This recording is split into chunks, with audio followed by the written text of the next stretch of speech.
Reserve. The root of all our evil, it begins with the Federal Reserve.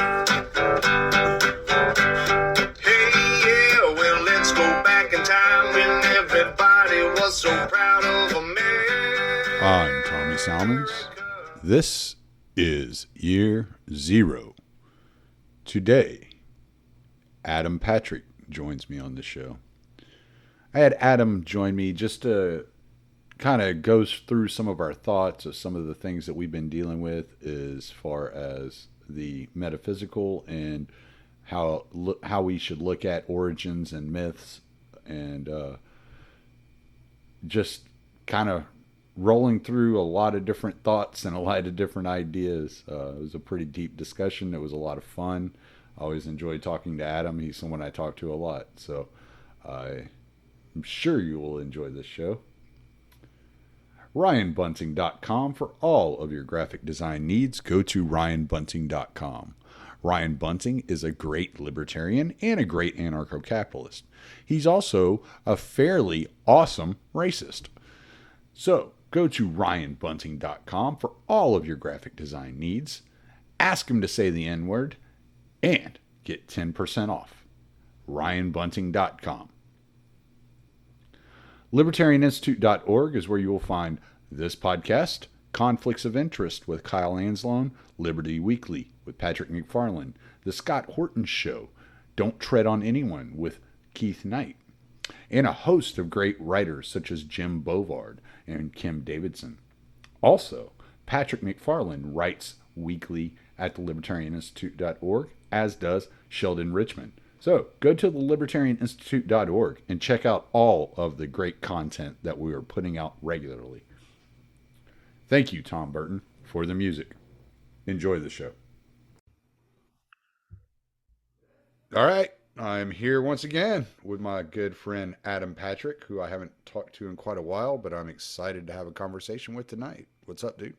Yeah, I appreciate you inviting me on, Tommy. I hope all is well. And I'll tell you, I normally don't really like rehearse for these or write anything down proactively other than like one or two talking points. I may have over prepped today, so that's okay. I'm sitting here with like our chat open to where I'd like kind of jotted out what I was thinking. So I'm going to be kind of working off of that myself, because it's something, I think you mentioned it I think it was you and Matt when y'all were talking the other day where you brought up Hamilton and Jefferson and the idea that Hamilton had was to just move straight to electing a king. And like, let's just go there. That's where it's going to go. The executive branch is going to expand. There's going to be this power.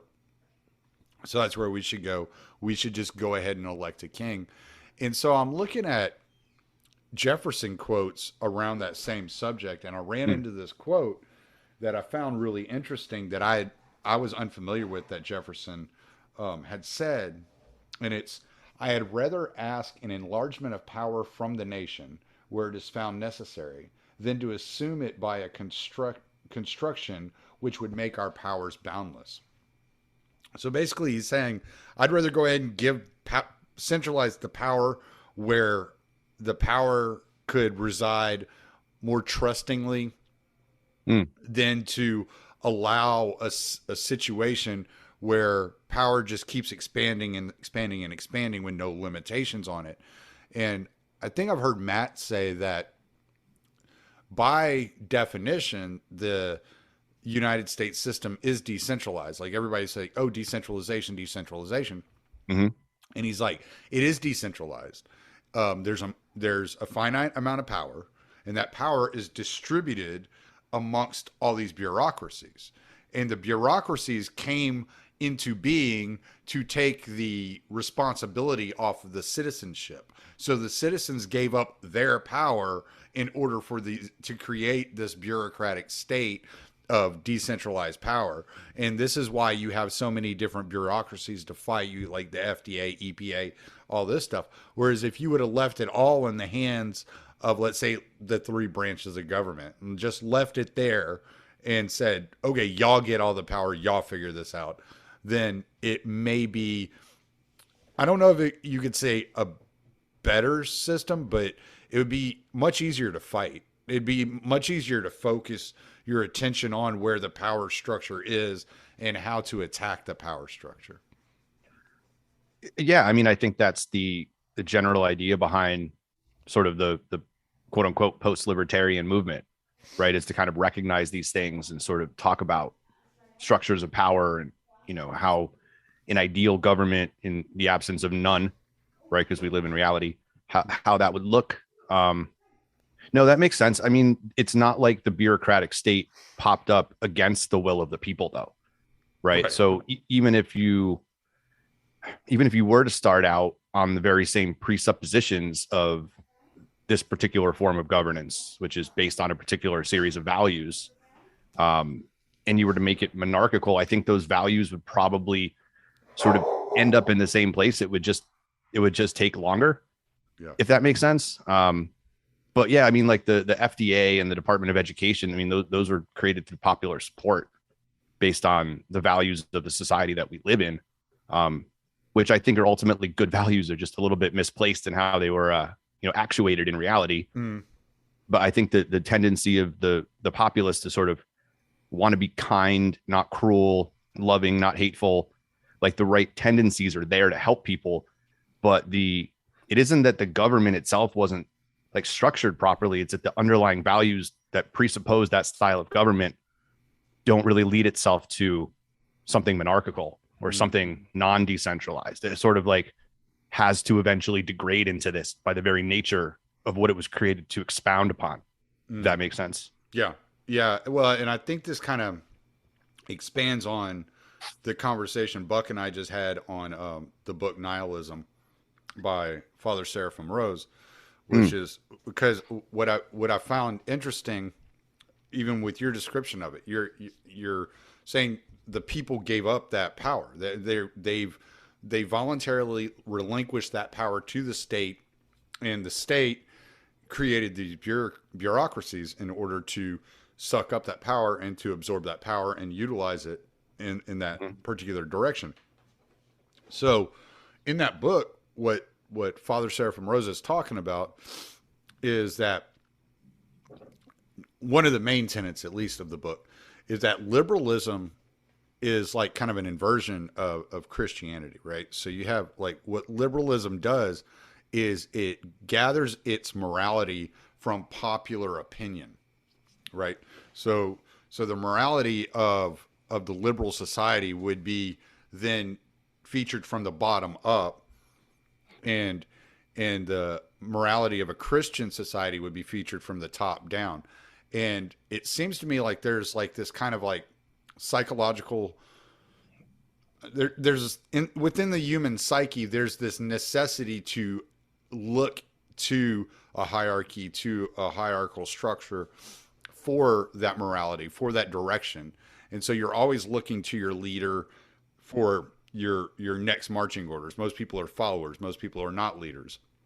And so that by handing this power into the federal government's hands, what the people were actually trying to do is build their own kind of a utopian, like God-like complex that oversees them. So it's like putting the power in God, but instead of a metaphysical God, you're putting it into a physical apparatus created by man that you can actually like see and contemplate and touch and go and interact with on a daily basis in a more physical term. And so it seems like what people have done with this kind of liberal idea of decentralization, of federalization, is turn back to their instincts and give that power and cede that power up to a godlike entity, at least in their own mind. That liberalism is an inversion of Christianity. I mean, absolutely, that's true, right? I've read a little bit of Seraphim Rose. I haven't read that book. I have that book, but I haven't read it.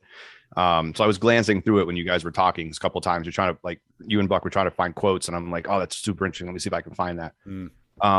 But I would tell, comment, and maybe he makes this point in the book. Liberalism as an inversion to Christianity, yes, but liberalism can only exist coming out of Christianity. It's based in a Christian society. So you don't have liberalism just sort of coming out of nowhere. It's the consequence of Christianity with Christ taken out of it. It's the consequence of logic and reasoning your way to God, and then you logic and reason your way out of God. But if you don't have a Christian society, you can't really have liberalism. I mean, I hate to say can't, because I'm not omnipotent and all powerful and all knowing. I don't know, but I don't see anywhere else in the world that liberalism just sort of spontaneously like springs up and flourishes in the absence of Christianity. In countries that would not consider themselves maybe Christian, it's the Christian influence that drives the liberal revolution or the tendency to lean toward Western values in the first place. So, I mean, liberalism for me, an inversion, but it also presupposes Christianity, because Christianity creates, like literally creates out of nowhere the ideas that liberalism takes. So without those foundational ideas, you can't have liberalism. So, you know, you would have other things that are probably terrible, but I mean, I don't know. I mean, what do you think? Well, I find that really interesting. Number one, you're not the first person that said something similar to that to me when talking about this book. And I would say that I would be really interested in hearing if your opinion changes any if after reading the book. Like that would be really interesting, because the way he puts it is that it was secular philosophers that invented liberalism around the framework of Christianity. So they basically took the framework of their time, and he's talking about like Rousseau, Hegel, and all these people, and he's saying they took this framework that is Christianity, and they said, okay, but we don't believe in God. We're secularists. We're materialists. So how do we create a framework? Like out of this framework, how do we create something else? And then the church, or Western churches specifically, as he targets, being an Eastern Orthodox priest, I'm not shocked that he focused mainly on Western Christianity. And he said then the church adopted those beliefs and intermingled those liberal beliefs in with the church. So it's I think a very interesting kind of like back and forth that you're having there with those two different ideas. Well, I mean, what's interesting there is that, I mean, Roman Catholicism built in reason specifically into their doctrine, right? It's something that Eastern Christianity doesn't share. Reason and logic is not part of, it's faith, works, reason. Like that's essentially Western Christianity. Right. It comes out of Augustine, and all of the Protestant reformers go back to Augustine and pull those ideas back and try to get back to them. So, I mean, again, not having read that book, but just taking what you said on face value, that the church reacted to it. I would say the church is responsible for it in the West. The church created the very ideas that then become corrupted. And then rather than, fight against those ideas, they don't really adopt them, but they sort of give way to them kind of sheepishly. The church could have done a lot of things in response to the Reformation, could have done a lot of things in response to the Enlightenment. It kind of like sort of ignored, after Luther went into exile and the Catholic Church was kind of busy with other things, they kind of forgot about him, and they didn't run out and really like persecute Calvin. I mean, they did, but I mean, he made it, and Reformed religion continues to this day. And Reformed religion is really, that's the next step toward liberalism. And of course, none of the reformers wanted that. Luther didn't want to start his own church. Calvin didn't want to start his own church. But, then the people who came after them, they were like, no, don't go start your own church. You have to stay in our church. And then it just keeps spiraling. And people, there's now 18 million different denominations of Protestants, and you can just throw liberalism in there in that milieu. Right. So, does that mean that, Roman Catholicism is at fault for liberalism? I mean, I think it's just a natural evolution. When you utilize human reason and logic and facts and graphs, that way you are, essentially building the backbone of Western civilization, which Andrew sent me a book Tom Woods wrote, how the Catholic Church built Western civilization is literally the title of the book. and I listened to it in an afternoon on audiobook. Super easy listen. It was like maybe 5-6 hours or something. And he makes that same point that, you know, the reason we have science, the reason we have astronomy, the reason we have like anything like that, the way we know it is because the Catholic Church preserved it. And that's good. That's really good. And he's right. And then he draws a super quick parallel directly to libertarianism and Austrian economics. And it's like, okay, well, I mean, you're taking credit for libertarianism because you're a libertarian, Tom, and basing it in Roman, like you're essentially making my point for me, but you're like proud of it. And I think you had certainly a lot of Protestants who are very big into like, you know, politics and the government in various ways, anti-pro, right? So, I mean, I see it as just one long evolution from essentially Augustine to now. Mm-hmm. And the East doesn't have that problem, right? It's not like the Catholic Church was trying to do that. They were obviously trying not to do that, but that's sort of what happens. And they were reacting to socio-political and economic climates of their day. And then after, you know, 1521, they were reacting to Protestantism for the last 500 years. And the East just doesn't have those problems. It didn't get involved in any of that by the nature of where it's located geographically. So, you know, I think it's just a long, unbroken tradition, but like in the wrong direction. That's funny. I'm gonna have to. I have that book on Audible. I'm gonna have to stop and listen to it, and here next week or something while I'm at work. I'll be listening to it while I drive and stuff. So I've noticed with like things like Apple, especially. I don't know where I ran into this, but they were talking about the walled garden, like Apple's walled garden. I was like, what are they talking about? But as I listened to them talk and talking about the network and the way it works, and all I'm thinking about is like walled garden, like that has such like this kind of biblical theme to it. And then with Apple, you know, the bite out of the apple and all that. And there's like all these like symbols that these elites use that are taken directly out of Christendom. Do you think that is a conscious thing that they're doing, that they're utilizing the language of a walled garden? I mean, that was when you like read about Eden, that's what it was. It was a walled garden, right? And when they talk about like the mountain of the gods, they believe that up on top of these mountains there's a walled garden in which the gods lived, and so it's this really interesting kind of a concept that corporations, and I would even say politicians and government especially, adopt this language of faith and a religion. And, you know, I mean, I've said this several times before. It's like it always, when I look at this and I look at what they're building and what they're building to, and how it's like continuous growth and nonstop just totalitarianism in general, and the way it grows, that it really appears to me like a Tower of Babel kind of moment.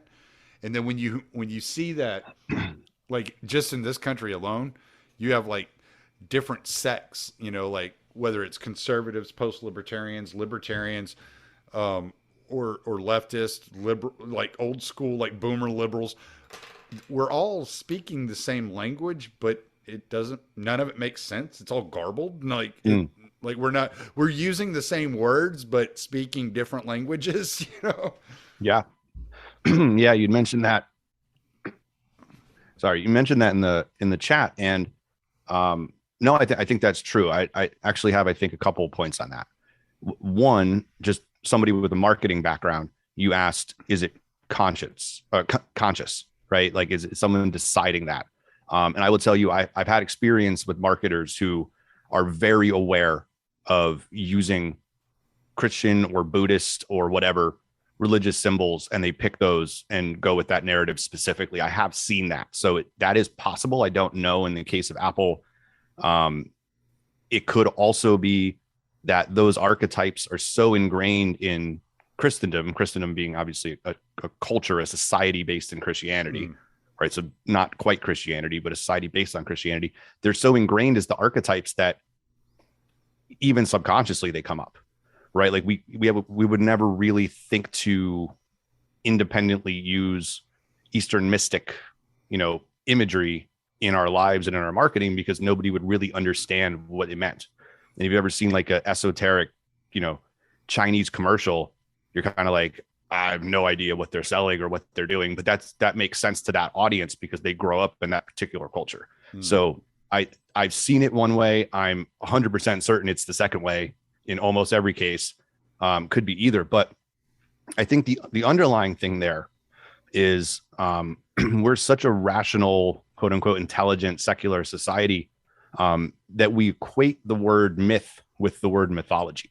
And I've seen this really creep in a lot since my eyes have really been opened, as I'm sure yours and most people's are, over the last 2 years. When you say the word myth to somebody living in modern day America or the West, they hear false, right? False. Yeah. A myth is a false thing. And historically, that's not what the word meant, right? The word just means story. And a story in the historical sense of the word myth is a story that somebody is ritualizing, they're living, right? So it's the myth of Zeus or the myth of whatever, that the human being living at that time is participating in rituals. They're living a life according to that myth, to that story. And then once that story dies, once it no longer has anybody ritualizing it or participating in it, then we use mythology to go back and dissect and study it. And I think those terms would be helpful for your listeners to sort of delineate and to understand the difference. So when we talk about like the Christian story, the Christian myth, we're still actuating that. We're still living that. We're still participating in the Christian story. But we're getting to a point where if we're not careful, it's going to become part of mythology. It's not going to be there anymore. And so I think what you're seeing is the Christian story, the Christian myth play out, but in such adulterated, corrupted ways that nobody can make sense of it anymore, because ingrained in us subconsciously is Christendom, is the idea of Christianity. Whether or not we want to call ourselves Christians or atheists, like the only reason people get to have rights and be an atheist is because of Christ. That's literally invented it. So as we start killing this myth, we'll start adulterating it and using it in secular ways. We're going to destroy it, and we're going to destroy the very reason that this Western civilization exists in the first place. And then we're going to be dissecting it and studying it at some point in the future. Like think of the myth as like a frog, and mythology is like your biology class, cutting the frog apart, trying to see how it works. Yeah. I think we're dangerously close to that. And that's going to be a problem for atheists and progressives and conservatives and libertarians and everybody who lives in the West, because whether or not they know it, this is why they think the way they do. So when we start corrupting that and getting rid of it, that's it. The society's over. It's going to be a different one. That's what people want, keep doing what you're doing. But I think you're honing in there on something really important for that reason. Yeah. It just like kind of my entire thought process behind getting this conversation going was like, you talk, like when you and I chat, like personally, you're talking about like not everyone can see reality for what it is. And so I'm trying to figure out if there's this bug in everybody's brain that leads them into that, or if there are actual NPCs, like people like without that program that's running, and part of like what you're talking about with myth. I'm sitting here looking at a book here I read months ago, but I really liked. It was called The Myth of Eternal Return by Mircea Eliade. And he actually goes a step further when defining myth. He defines it as an origin story. Yeah. So not just a story, but it's the origin of the story. Sure. And so that's really interesting that you wanted to touch on that, because that is something that people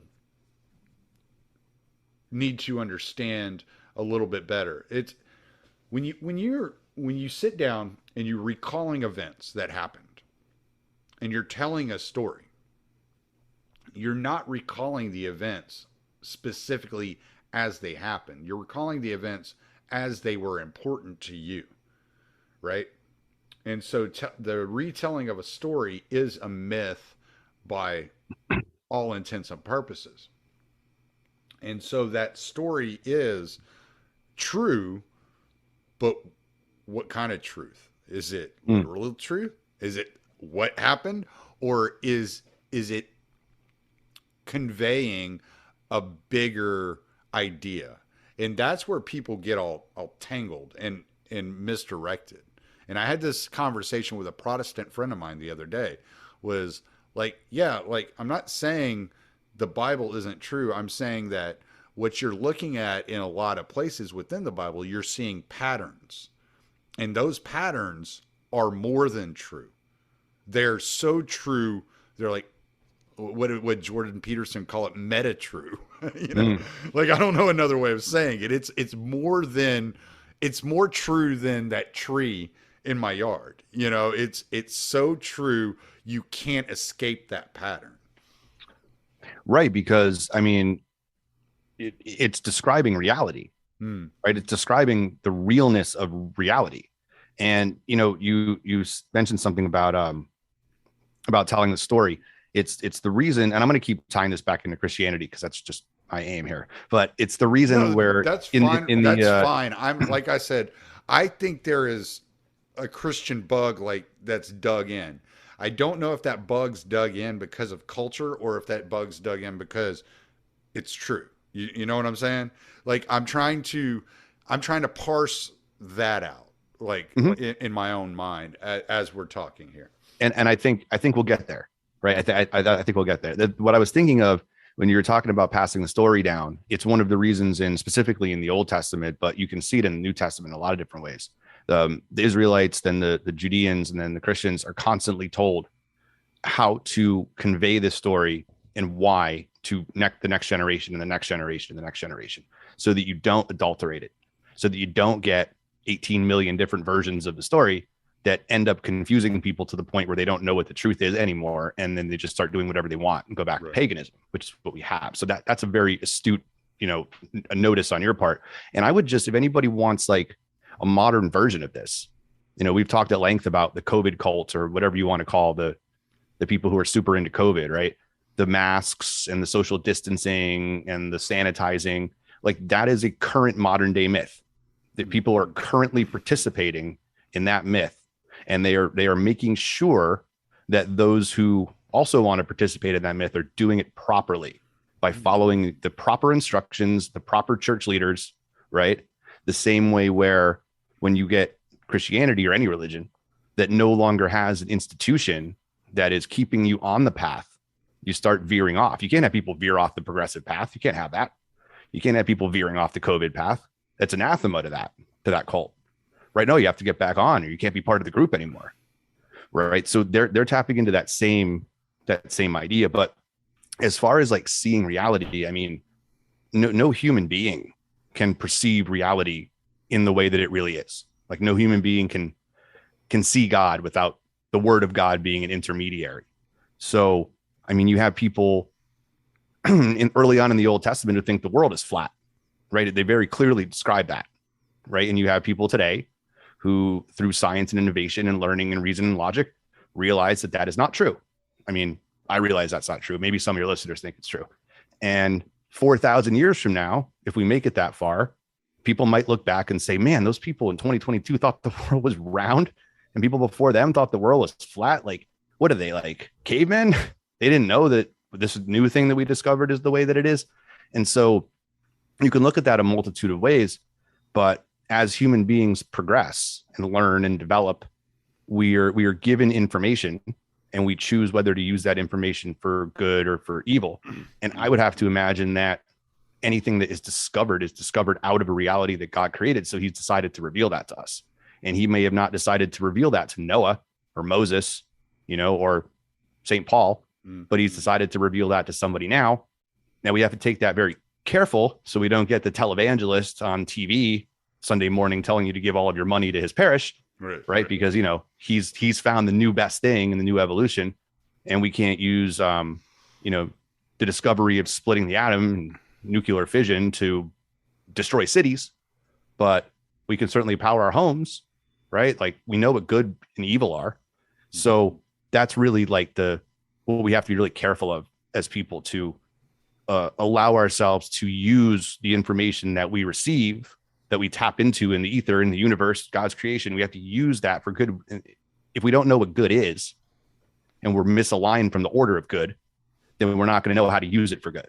And that's why it's so important, and why I harp on atheists so much. If you don't have that line, then you're going to start veering off and doing whatever you want with things, with your arbitrary moral code, right? Yeah. And a lot of people are going to get killed. Yeah. You mentioned something that really like kind of like ignited something. So, all right. So you mentioned participation. All right. So participation in the COVID myth, but a myth cannot be true without participation. And this is one of the things that's always kind of struck me. And it like, when you said the word participation, it really like registered. Okay, this is what's always struck me about the Bible. And the reason that I always told my wife, like if you want to be an atheist, be an atheist, but don't throw the baby out with the bathwater. There's something in this book that's worth like remembering and worth looking at, because it's survived so many years, it's helped so many people's lives, and it's done so much for humanity over those 2,000 years that it's worth like preserving, if for no other reason than of the wisdom that's held within it. But one of the really intriguing parts, the way that the Bible is written, it doesn't matter if you believe in God, you don't believe in God, you just don't care. You're always still participating in the myth that is written out. You're always like, you have a role in that myth, whether you're a Pharisee, a Sadducee, you know, Nero, you know, like whatever you are, there's always a spot for your participation, whether you're a pagan or a Christian or a Jew that rejected Christ. Like, there's always a position in that myth that you're participating in, no matter how you act in the world today, which I find very intriguing, that it's so encompassing. And that's one of the things that makes the Bible such an interesting book, is because you can't get away, like, you can't get away from the truth that's held within it. Like, it's so, it draws these patterns so clearly, and it lays it out for you. I had made a comment the other day that history doesn't repeat itself, patterns do. And that's what people are seeing. That's why Mark Twain said history doesn't repeat itself, it often rhymes. It's because you're seeing these patterns repeat.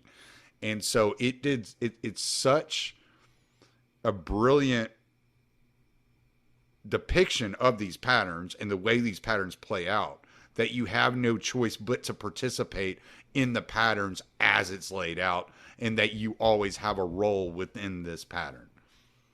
Yeah, I mean, even doing the opposite is participating in the pattern, right? Exactly. Yeah, that's what I'm saying. Even if you're an atheist, like, even if you just reject the whole situation, you're part of that pattern, because that part was written into the pattern. Yeah, I mean, it's not going to be as obvious for many people listening, but I mean, when you're presented with an account in words that describes reality, I mean, it's going to be hard to deny that it doesn't describe all of reality. You know, right. There's really no other thing, right? Religion or philosophical treatise or metaphysical way of thinking that does that. There just isn't. And we're going back 4,000 years at least. You know, even if you want to go back to 1,200 years, if you want to take like that stance or something. I mean, how did those people know that? Even if you want to say that the Bible was written in 300 BC for people who are 200 years back from the Babylonian exile, how did they know that? You know, like, aren't these the backwards people who, you know, believed that the sky fairy came down and right? Imbued a human being with right, et cetera, et cetera. And then they're going to be like, well, it was actually written in 300 BC. So those people were way smarter than the people 300 years later who believed in the sky fairy, blah, blah, blah. Right. And for it to be so applicable and describe reality so perfectly, I mean, there's no History Channel documentary that's going to convince me otherwise. Right. And what's even more hilarious is those folks, much like the atheist libertarians on Twitter, are still operating in that reality. And their very arguments are a product of that reality. And yet they're denying that reality. Right. It's humorous, really. Right. And you mentioned, or if it wasn't so dangerous, it would be more humorous. Yeah. You mentioned Sky Fairy, and that's one of the things I've come to at least acknowledge on my part. Is part of my hang up with religion is always the trying to imagine a person in the sky, like not in the sky but in heaven, like it's always been, whenever I would say God, it's never been like this omnipotent, all-powerful creator, even though like I know the words and I know how I'm supposed to view it. It's always been like giving it a human kind of texture. And so it's hard to, I don't know if that's part of the human condition in order to try to relate to these ideas, or if that is something that came later on, because it does seem like when you read like stuff from, Second Temple Judaism or something like that, it seems like they had more of a grasp of what like that kind of power would consist of. Mm-hmm. Maybe it's a condition of modern man having created so much ourselves and seen so much created that it's like, well, nobody could create beyond what we've already done. Like maybe it's that, and it's a subconscious thing, but there's this desire to make God, or the idea of God, out of the image of man, as opposed to vice versa. And so I think that's a big hang up that a lot of people have, because it's like, I can't imagine having that kind of power. And it's like, well, you shouldn't be able to imagine having that kind of power, because it's not supposed to be what you are, and so that's another thing I think is a big hang up. And possibly one of the things I brought up, even talking to Buck there at the end, and you and I had a conversation about this, so I'm going to let you kind of vent off on this here in a minute. So what I was saying is like, okay, let's take the fall, right?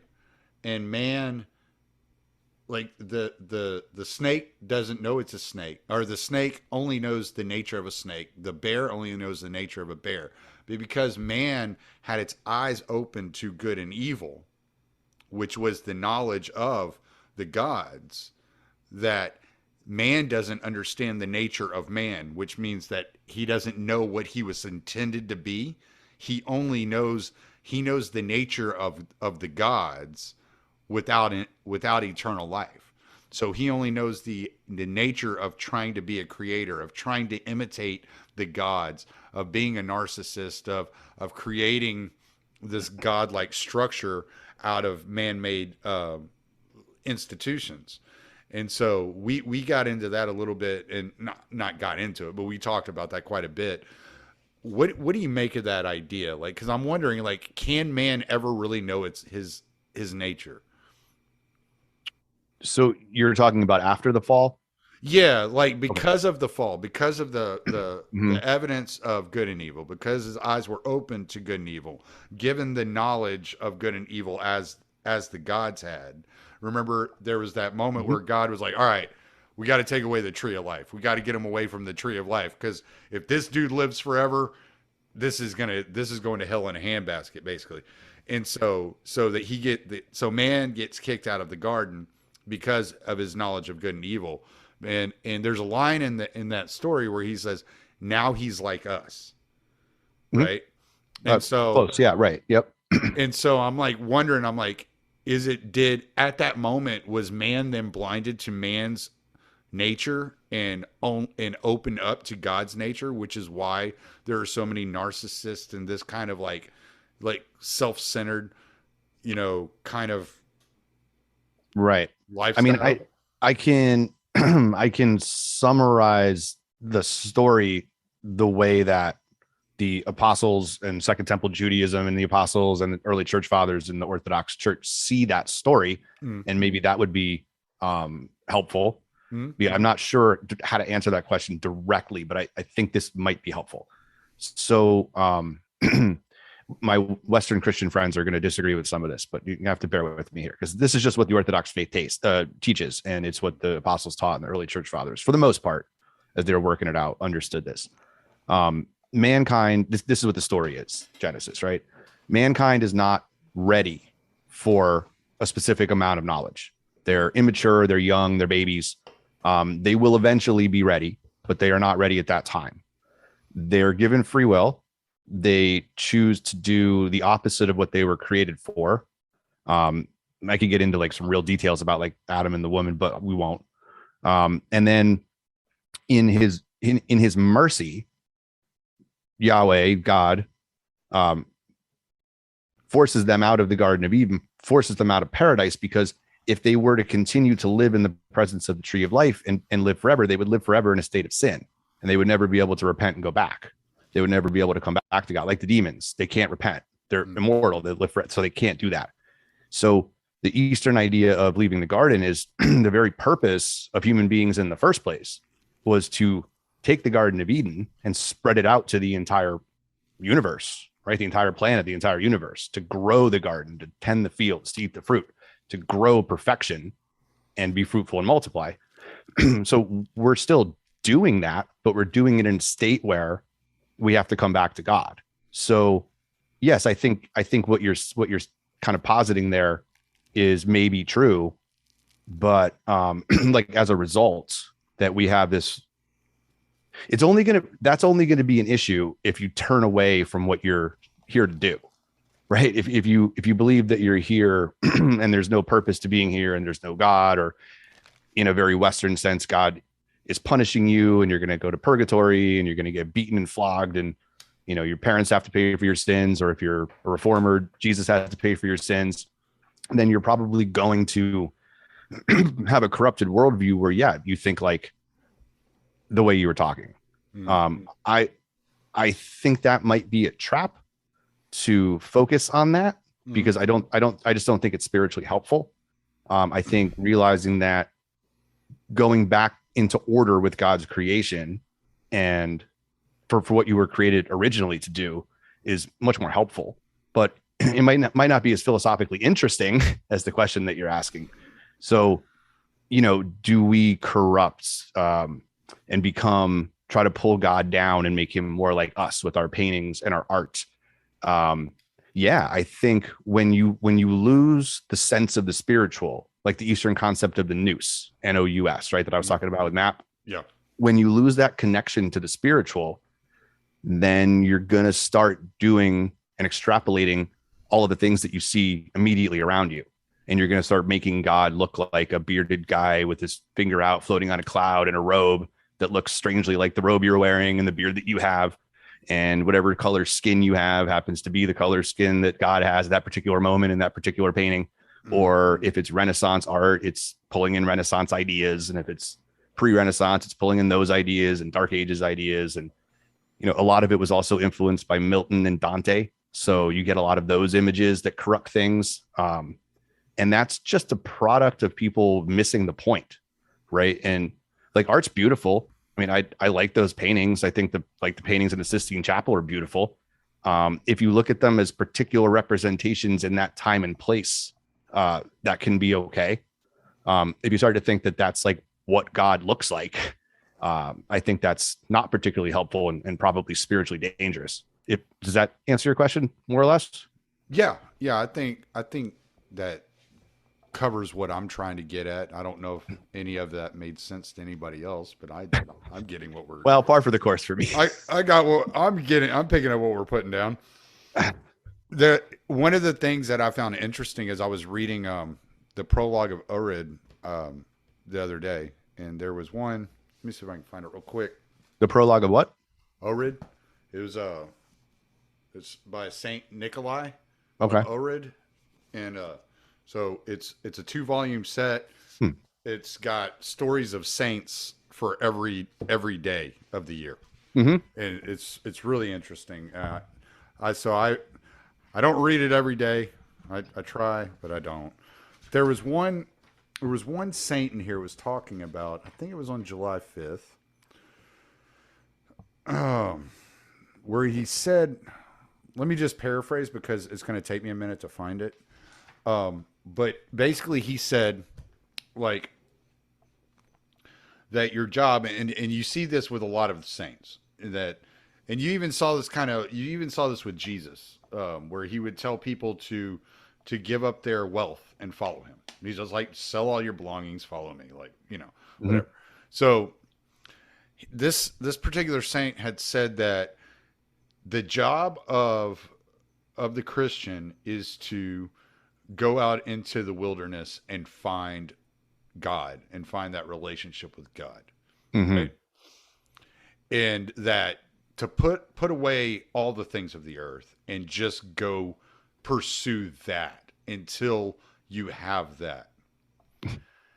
And man, I think about that from our standpoint, like modern standpoint, and I'm like, wow, man. Like, I don't know how to equivocate, that kind of story from, I think it was from like 1100s or something like that to modern times. Like, what would that even look like? What would that even mean? Like, would you be like a Ted Kaczynski type fella minus the bombings? Like, what are we talking about? You're talking about a hermit, right? We don't really have that anymore in Christianity. I mean, in the East, you probably do. Probably the closest thing we have now are like the Eastern monasteries, which are much less socially active than Western monasteries. But there was certainly Hermeticism, right? Not in the occult sense, but like the idea of going and being a hermit kind of comes out of the legalization of Christianity in, Constantine, and then skip Julian the Apostate. And I can never remember the next guy who actually makes it like the religion of the empire. When Christianity gets legalized and Christians are no longer being persecuted, they start doing like normal people stuff, right? Like getting civic government jobs and working at the market. And so the folks who wanted to be like true Christians would go and, go to form a monastery, or this is where you get the Desert Fathers from. And the hermits were like the extreme version of that. And the way that the church talks about this is some people are called to do that. Some people are called to be monks, and most people are not. So anyone who, in that particular time period, you're talking post-schism. I don't know where that particular saint or person, where they were living or what they were going through. They could be expressing discontent with a particular situation and moving in that direction. Right. And then, so they're sort of saying, well, this is how I'm going to be pure, because it's too easy for me to be a Christian in the real world. It's too easy. And I need the suffering. I need to feel connected. So this is what I need to do to go do that. And probably advocating for that to other people, but that's not what everyone's called to do.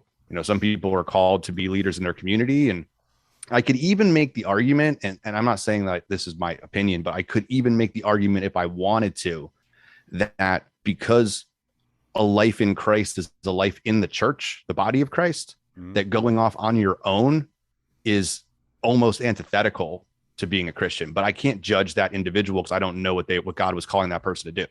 Right. Very well, maybe that's what they needed, or they felt like that was the best way to do it. But I could also make the argument that it's kind of unchristian to go live by yourself in the middle of the woods, because you're one person. That's not a community. That's not the body of Christ. So I could kind of see it both ways. And I don't know the historical context or who that person is, but a couple of different options maybe of how they would have seen it at that time. Yeah, I was just actually really curious, because I know there's the whole be a steward of the earth point of view. And then I'm reading this guy and I'm like, this is so like antithetical to everything I've ever heard. It's so It's so Andrew, different. Andrew, Popular Liberty, Andrew made this point to me on we were having a conversation the other day, and he was correctly making the point that the Western monastics really contributed a lot to the societies around them. And to a great extent, but not entirely, the Eastern monastics were more focused on like transcendental enlightenment and this like hesychasm, which is the idea that you can sort of become godlike in your meditation, right? And that they weren't as active in their community. It's a fair point, right? And I can't really judge one or the other because there's different circumstances. Like the monasteries in medieval Europe were able to have an effect on their communities, and they kind of needed to. Where in the East, it was like it didn't really have the ability to do it. It was very difficult with the governmental and societal structure to do that. So they were kind of reacting differently. I don't think he's wrong at all. So it could be, it's just a product of the time and the place. And, everybody, I think, that's a Christian wants to be the best version of themselves and the best Christian they can be, I hope. And we all, maybe because we're misguided humans, have a hard time trying to conceptualize what that is. I think the easiest way and the most comfortable way to do that is within a church, within a community.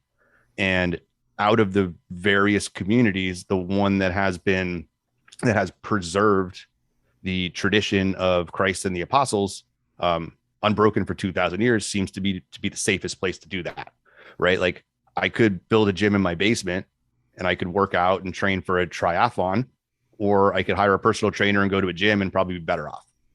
Right. So it's not like you couldn't do it alone. I mean, it's really, really hard, and we're not really asked to. But if that's what somebody feels like they need to do, if they feel like they're living the best Christian life as a result of those actions, I mean, I can't tell them that they're not, right? Yeah. Yeah, that's fair. So getting back into this kind of the psyche of humanity, I want to kind of like steer us back over there. Because we did kind of veer off, which is my fault because I do that. Whenever the language of all political movements have been very religious in tenor. And one of the things that I always found odd, that it always stuck out with me, was David Nolan, who is one of the founders of libertarianism, said, at its essence, libertarianism is evangelical. And it always kind of gave me the heebie-jeebies. I was always kind of like, what do you know, dude? Like, that's not even right to... Just because he used the word evangelical? Yeah, just like, why are you adopting... I never was one that liked religious language involved in politics. It always made me very uncomfortable.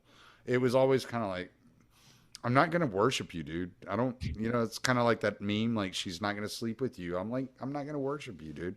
Like, I don't care what you say or how you act. That's not the way that my mind, like, operates. Whenever somebody starts pouring these kind of faith-based terms out at me from a political standpoint, I get I get standoffish. I just like, no, I'm gonna keep you at arm's distance. And I'm just curious, like, do you think that's a necessity for humanity to have that language intermingled with the state? Because it really seems, I'm going back to something I already said, but it really feels like they're trying to replace worship. They're trying to replace their God, their place of worship, their priests. They're trying to replace all that by creating this state. And it's not just the United States. It's every state I've seen. It, like, I read about Nazi Germany. I see the same kind of vigor and tenor in the speech. Do you know if David Nolan was religious at all? I was just looking it up real quick on Wikipedia while you were finishing up there to see if they had anything on it, just to see if there was a particular reason why he might have used that. He probably just means go out and like tell people about libertarianism. But I get your point that there's certain words that you and I may group in a particular context, and when they're used out of that particular context, the person using them is probably trying to secularize them, but we're still connoting them with the original intent. And so it becomes really, really muddy and fussy.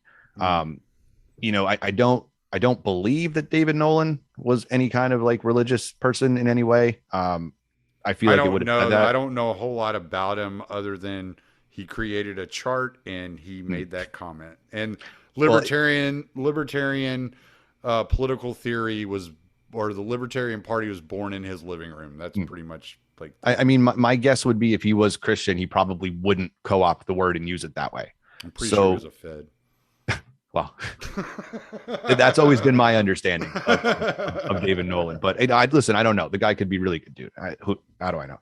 But no, I can see that when somebody co-opts or when you're pretty certain that they're secularizing a term that should be used in a religious context. Ultimately, that's watering down an idea. It's watering down the original intent. It's co-opting language and changing language around. Probably not intentional. I don't think libertarians are that. They're not really worried about like co-opting religious language to tear down religious tradition. He probably was more worried about his own things. But it is dicey. Well, I don't even know if I don't know if that's the proper way to say it. I don't know if you would co-opt religious language to tear down religion as much as you would co-opt religious language to create the fervor and passion behind your movement that religions instill in people. Yeah, that's a fair point. That is a fair point. And yeah, and you can actually, now that you mention it that way, I can kind of see it kind of more and more, right? Because I mean, even the word itself, like literally means gospel, like evangelion is the Greek word that's the gospel. It means like the proclamation of victory. So, I mean, it's a very, very important term. So of all the ones, right, like going out and evangelizing essentially an atheist idea to sort of whip people into a fury to follow you. Yeah, I mean, I think it's another case of, certain terms being so ingrained in the lexicon and the memory of people based on the tradition that created this whole thing in the first place. Right. That if they're not held in their proper context and they're not held in their proper practice and their proper ritual, that this is what's going to happen. And people are going to look at movements that work and they're going to apply those tactics to movements that don't work, which is like the Libertarian Party, right? Like you would probably want to whip up as many people into a religious fervor for your ideas as humanly possible while staying as like atheist as possible. But I mean, ultimately, I think the victory for folks who are religious, who are Christian, is that when you take Christ out of morality, it kind of falls flat, right? It doesn't really, the Libertarian Party doesn't have a message because they're saying things that people already know and either don't care about or agree with in the first place. So, and there's no weight or foundation behind it to really carry anything that motivates you on a anything other than like rational mental level. So yeah, I guess you'd have to install something like we should go out and evangelize because it's like, oh yeah, I can't wait to go out and teach people about the spread liberty and freedom. And we're going to make more libertarians, but like without the actual weight and gravity of reality behind you, that's not going to work. Right. Because not to tangent, but maybe this is helpful. I mean, the early Christians didn't go around in Rome to the widows and the orphans and preach the non-aggression principle. Right. They didn't say, you shouldn't hurt people and take their stuff while the widows and orphans are like dying of thirst and hunger and like, oh, we haven't hurt anyone we don't have any stuff. Everyone's just hurt. Okay, you're doing good. Being a great libertarian. And then go up to like the Roman centurion and be like, you shouldn't hurt people and take their stuff. Why? Why shouldn't I? Rothbard said so. Yeah. Sword, head off. Yeah. Right. So like, there's no message there that is ever going to resonate with anybody. Right. So the more you can whip people into a religious fury about it, it sort of gives gravity to your kind of empty ideology. So yeah, maybe. Also, you were speaking of marketing earlier and you were talking about how like certain symbols are used and I know as a writer, I use words to evoke emotion. I'm trying to get people to feel what it is I'm writing and to be able to visualize and understand and live whatever it is that I'm putting into words. That's what I want. I want you to live in that moment. Mm-hmm. And so you would use words like evangelize or, like faith or things like that to evoke specific emotions, to get people to move specific ways. Mm-hmm.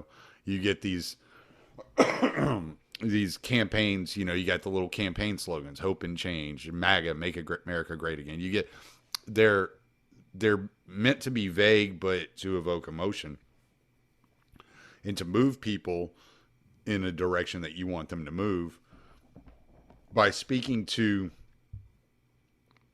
their psyche in a way that will cover masses. And if you live in a Christian society or a society that is based upon Christendom, then utilizing religious terminology is a good way to get people to move in the direction you want them to move without being specific, while being very vague. Right, because hope and change doesn't work in North Korea unless they have a concept of what it means here. Right. Or, in ancient China. It could work because they would have their own concept of what hope and change would mean. They would have their own concept of what hope and change. So right? that's the thing is, like, when you say things that are so vague, like hope and change, everybody gets their own picture in their head, right? Some people picture the French Revolution. Some people picture a tax break. You know what I'm saying? So right. You're speaking to everybody and no one all at the same time. Yeah, I mean, at that level, I would have to imagine it's all purposeful, right? Because you're talking about people like the best political minds in the country, I mean, quote unquote, right? Who are really, what they're designed to do is they're designed to sell a human being to the populace. Right. And they're going to do anything and everything under the sun to earn that multi-million-dollar paycheck when that person gets elected president. So they're going to tug on every heartstring. They're going to pull on every emotion. They're going to come pet your doggy, right? Like whatever they can do to pump you up about like this new person who's going to come along and save you. Yeah, very, very, very purposeful. Yeah, for sure. I mean, politics is, it's evil marketing, but it's at some extent like the most well paid for and proliferate marketing. And by the way, to your writing, the little excerpt that you sent me on that chapter was that you were reading was you have a very good audiobook voice. So if you ever do publish that, make sure you're the one reading it. Oh, okay. Well, that's what this is for. That's what I'm doing. The audiobook is going to be put out in podcast form, and then I'll put it all together and release it. Yeah, like the perfect. I was like, man, I'm never going to put out an audiobook after hearing this. I'll never be able to keep up with that. All right. Well, thank you. I appreciate that. Okay. So I mean, it leads to the ultimate question, which is where we started. So is this mimetic idea of Christendom and the reason that these images, these languages, or these words within the language speak to us, is this a cultural thing or is this something deeper? Because I fight both of those. And I'm like, it could be cultural, and then I'm like, it might be something deeper. It's so hard. That's an idea I find really difficult to parse out. Well, I mean, I think it's both because we live in this culture. So, I definitely think it's both. I don't think you can remove one from the other. Even if it's a corruption of ideas, those ideas have to come from somewhere.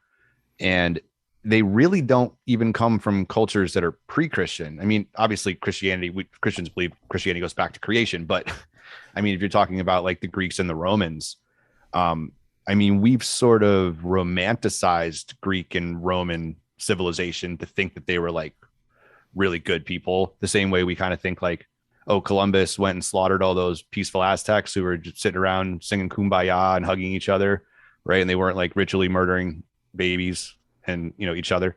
So like we have this very like angry version of Christianity in America and the West, and this very glorified version of all of these other horrific societies that came before us. And we sort of take the benefits of Christianity and Christendom, and then we like retroactively apply them to all of the horrors that came before it, and then distance ourselves from it here. But they all come from the same reality. I mean, of course, if somebody isn't a Christian or they don't believe in the Bible or they're an atheist, this isn't going to resonate with them. But even if like Christianity was made up, right? I don't believe that, but let's say, Christ didn't rise from the dead, and everybody after that for 2,000 years just perpetuated the same made up story for whatever reason. And people millions of people died for a made up story. Let's just assume that's true, right? It still exists. It still worked. Right.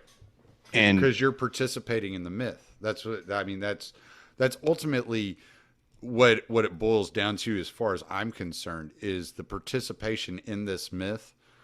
Like, no matter where you're at mentally or emotionally or, about the subject in itself, that's what is happening. And it's very hard for me to view these patterns and see the world around me and not go, well, they were onto something. Like they knew something. Yeah. So I mean, but there's also, I'd even caution a warning here though, because and you can tell me if I'm wrong. I'll just speak to you personally, because I don't know everybody who's listening, but right. When you start sort of seeing what I consider to be objective reality very clearly, after I speak for myself, many years of either refusing to or not seeing it that way. Yeah. It can be exciting enough to rush into a little bit too quickly. And because we're dealing with cosmic spiritual forces that are incredibly dangerous if we're not prepared well for them, sometimes good to sort of take that kind of skeptic approach and sort of feel through it and walk through it, so that we don't like expose ourselves too quickly to things that we don't understand. And so I think, what a lot of folks don't like about the Bible is it's a bunch of humans acting ridiculous, right? But the whole book is just humans not doing what they're told to do, right? And they're like, well, listen, Abraham pimps his wife out twice, and this guy tries to kill this person, and this person actually does kill this person. And, David is adulterous, and then he murders a guy, and then right. Like, how can these people aren't like good people to follow? And it's like, no, that's the point. That's the point, right? It can be like, they're showing you flawed humans who are dealing with situations they can't control, and they're trying really hard. And in some cases they repent, and in some cases they don't. And if they don't, they're ultimately destroyed. And if they do, they're ultimately saved. But we also in the West have a really poor identification property of like what saved and destroyed means. And I think people can they want to see the truth so quickly that they haven't really quite done the work to be able to understand what's being revealed to them. So it'd be like, I can't okay, you'll totally get this, and hopefully your listeners will. You look around at the people who were like diehard COVID people over the last 2 years, like diehard, like will just drag you out of your house and force a mask on your infant daughter or something. Like those people are ill, right? They're spiritually ill. They're sick. They're in need of healing. All of us are also, to some extent or another. Now, let's say we're really on the path, like we're really following the created order here. And we go to that person and we're like, to equate this, let's say you're playing a soccer game and you happen to slide, and all of a sudden you hit like the edge of the goal post, and you like rip your leg open, right? Just like totally gash your leg, shatter the bone. But for some reason, like you can't see it. And you stand up and you're like, man, I can't really walk too well. And like my leg's a little itchy. And I come running over and I'm like, there's a huge gash in your leg and your bone's broken. And you're like, nope, can't see it. No, I don't see it. And it's like, no, we have to get you to the hospital. Like right now, you have to go to the hospital right now. And they're like, nah, I don't know what you're talking about. Like I'm looking down, my leg's totally fine. And then you're like, well, okay. And then over the next couple of days, like it starts getting all like infected and starts spreading up your leg to your stomach. And you're like, yo, your infection is spreading like to your neck. Like we don't do something about this, you're going to die. Like, I don't know what you're talking about. I don't know what you're talking about. And then imagine somebody just like snapped their fingers and you went from not seeing anything to seeing your entire body infected and your leg gashed open and a huge bone protruding from it, and then felt all the pain, physical pain, all at once. That is not what God wants to happen to you, right? That might be like what some crazy preacher in the second revival in New England wants you to do. But that's why those people go crazy. That's why people leave the Reformed church and they go and become drug addicts and prostitutes and commit suicide, because that's not what you're being called to do. So all of those people, all those flawed human beings in the Bible story for that entire Old Testament and into the New Testament, the story there is slow revelation. Do these very simple things, these very small rituals, right? Practice these, like when Jesus called the Pharisees hypocrites, he's like, you're doing all of these things. You're measuring the amount of mint in your garden to bring it for the tithe, but you're not living like that. You're not. Why do you do that? Well, the whole point of all of those like intricate laws is to get in your brain the practice of rituals so that you stay on task, like wax on, wax off in the Karate Kid. Mm-hmm. And so it's very important, if that's the path that you want to travel, to like really start slow and careful with it, so that you don't open your eyes to all of the evil around you and go, because inevitably what's going to end up happening, not saying you're going to do this, but for people who end up in this situation, what inevitably ends up happening is they just tune it all out again because it's too much of a shock, and then just go right on doing what they were doing. So I think there can be like, I think someone needs to say that like in an audience somewhere, so that people like everybody wants to be Orthodox Christian right now. Like, slow down. Like, do you, or is it just interesting? Or do you really? Because if you really do, you're playing with like very massive cosmic forces, and they're real, and you're going to experience them in reality. And that's, I mean, it's for everyone, obviously, but how you choose to do that, I would do it very carefully and out of respect for the power that you're dealing with. Right. I was talking to Pete a while back, and I don't even remember what we were talking about. I had mentioned something. I had asked him a question about something, and I don't really remember what it was. And he goes, "Are you doing that?" And I said, "No." And he goes, "Okay, I just wanted to be sure." I said, "Dude, I have enough superstition in my, like, built into me to know that I don't want to open any doors that I can't close if necessary." I'm just, it's just, I don't know if it's growing up Baptist or what it was, but there is enough of a filter on my meter that if I start to see things that differently, I want to get a clear understanding of why. Like, why is this happening? Because I don't want to rush in and open a door that I can't close behind me. And if I need to, if necessary. And I, when it comes to the spiritual realm, I'm very tentative of messing with it, no matter what it is. And the reason is because I don't have the correct knowledge. I don't know what is there and what I would be doing, and what I could be unleashing. There's a saint I was reading about. Can't remember which one he is. Again, sorry, I can't remember his name. Actually, there's a lot of, so I mean, I want to say it was Sophrony. Sophrony, is that how you say it? Saint Sophrony? That's Okay. someone. I think that's who it was. And he was telling a story about being in liturgy. And the heavens opened up and an angel visited him in liturgy and gave him instruction. And he told the story to several monastics, and they kind of like, okay, didn't say anything, just kind of went on. And he approached his bishop, I want to say. I would have to find the story again to get it completely right. But he approached his bishop, and he relayed the story to his bishop. and his bishop told him that was not angel of God. Like, and it was like he realized in that moment that the demons could visit you in liturgy during chapel, like in the place that he thought he was, the one place he thought he was secure from being intervened. And that really like kind of struck me, because it's like, yeah, like how do you know?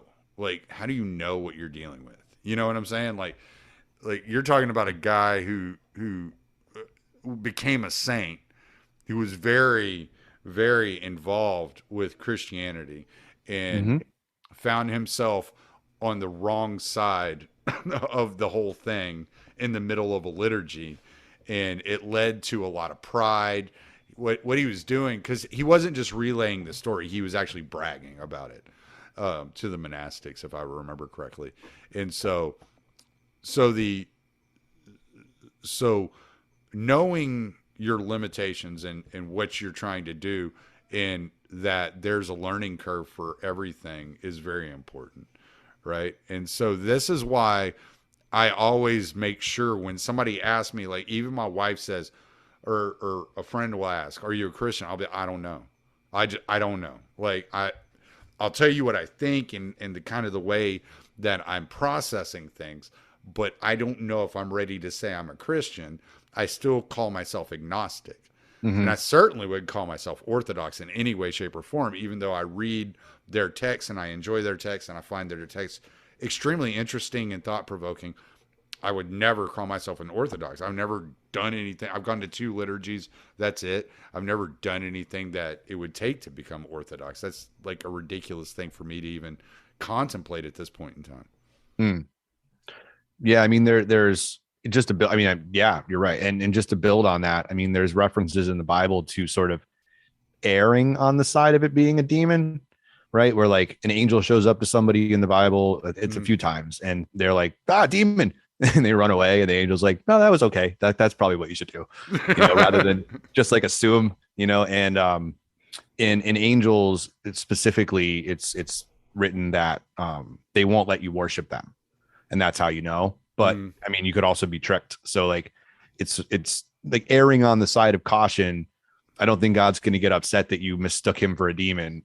The other way around is way more destructive. Yeah, right. Yeah, right.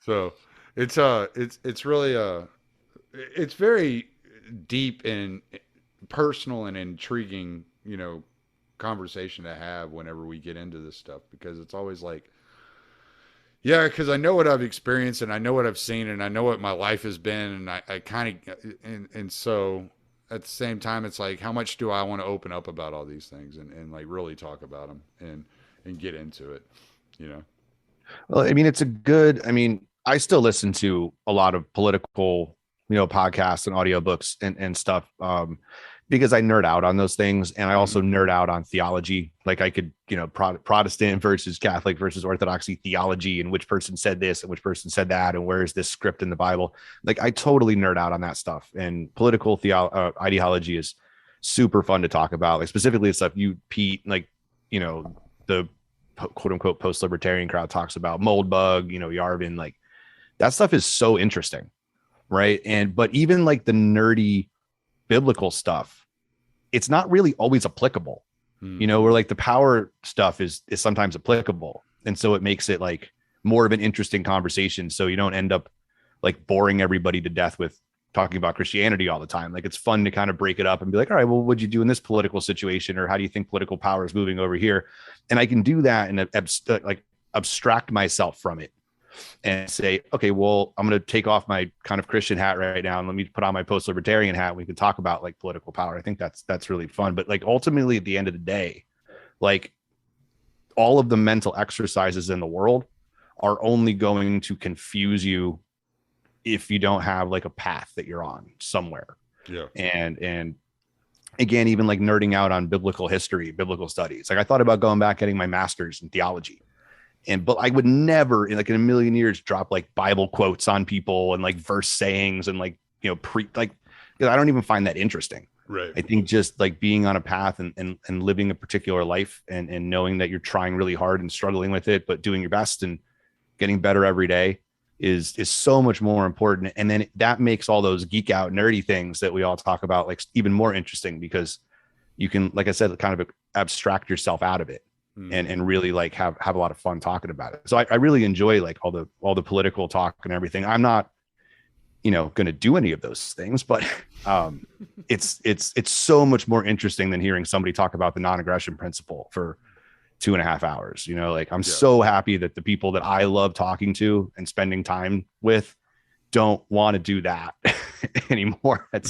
I'm probably most thankful of that, right? Because that's just absurd. And I spent all day talking to those people on Twitter just in case some of that stuff came up, and freaking exhausting, dude. Yeah, don't do that, man.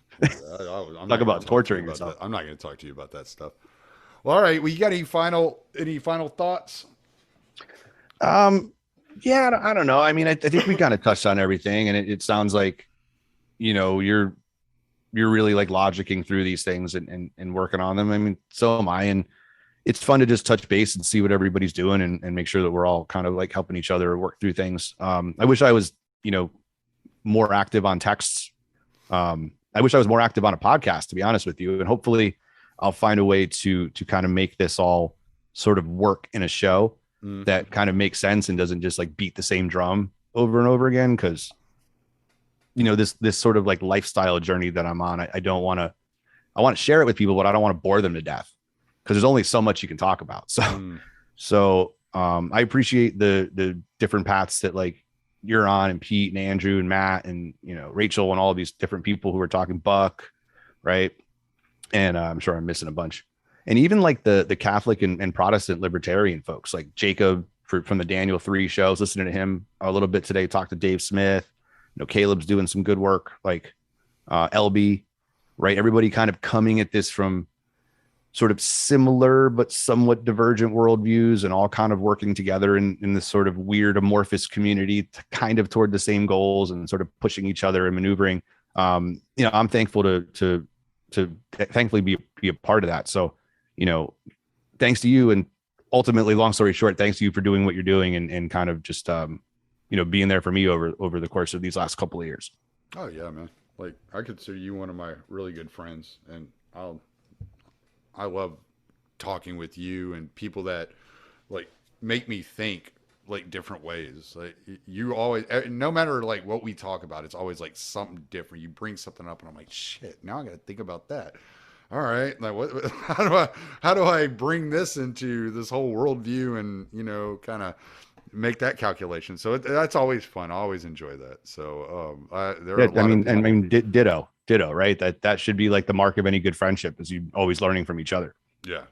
So you got anything to plug right now, or are you still kind of on hiatus?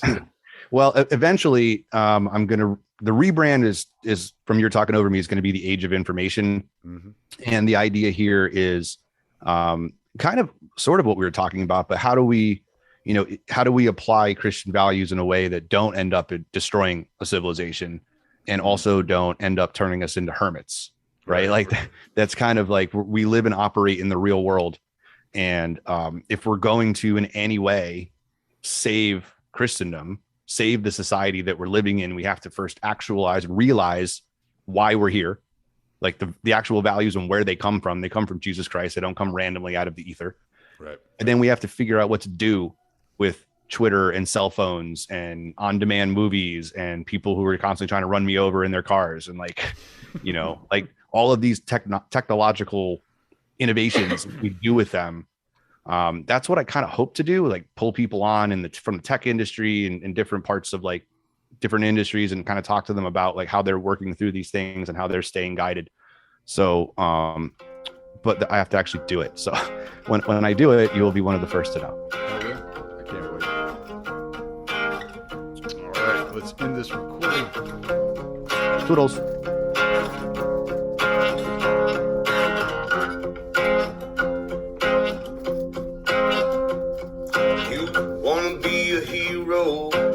Said you're just a slave. All your good intentions took you to your grave. Your pride is how they killed you. With the flag you wave just like a fool. They promised you a mountain, gifted you a stone. They demanded that you throw it into your neighbor's home, and then seize all that they worked for and give it to the throne just like a tool. But as we all just stand in line and glorify new ways of being cruel, it seems to me humanity is not something that they're teaching us in school. They dumb us down all around, propaganda, their pollution. They set a cage up on the stage, a facade for all solution. They build a wall, block them all from this mental institution. It's insane. Now they're writing their own rule books and they're crossing all their T's. They're fashioning their people to all wear beggars' knees. If you want a clean drink of water, well, you must say pretty please. It's all a game. As we all just stand in line and justify these crimes done in our names, it seems to me authority and tyranny are both one and the same. Well, it's time to change the channel. It's time to set things right. Make them all rot with fear in their beds at night. Devour all their worthless souls and sacrificial right, just like we should. Cause this world it needs a cleansing to burn away the shame and destroy all the remnants of those who are to blame. And we'll stack them up like cordwood, watch them sizzle on the flames for good. Well, as we all just stand in line waiting for some kind of Robin Hood, our liberty will never be until our right to freedom is understood.